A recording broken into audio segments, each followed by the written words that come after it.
नीलम मुनीर की शादी पर अदाकारा मीरा गमज़दा क्यों हैं? इन दिनों पाकिस्तान की ड्रामों और फिल्म की मशहूर और खूबरू अदाकारा नीलम मुनीर की शादी के चर्चे हैं। उनकी शादी के हर इवेंट की खूबसूरत तस्वीरें सोशल मीडिया की जीनत बनी हुई हैं और उनके मद्दाह भी उनकी अज़दवाजी जिंदगी की शुरुआत को लेकर बहुत खुश हैं। लेकिन अदाकारा मीरा खुश नहीं। 1990 की दिहाई में पाकिस्तानी फिल्मों में अपना नाम बनाने वाली अदाकारा मीरा सुर्खियों में रहने का फन जानती हैं। उन्होंने एहसास, खिलौना, कांटा, चीफ साहब, मुझे जीने दो, मिस इस्तांबुल जैसी फिल्मों में काम किया। हाल ही में उनका एक वीडियो क्लिप वायरल हुआ है जिसमें वो अदाकारा नीलम मुनीर की शादी से खुश दिखाई नहीं दे रही।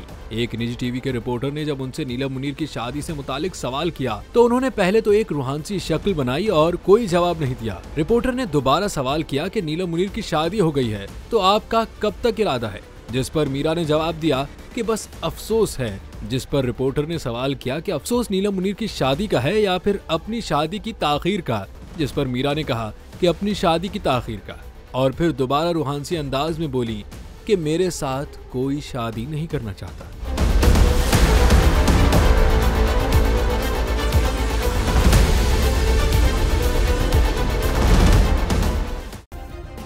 सब्सक्राइब करें और बेल दबाएं ताकि कोई खबर रह न जाए।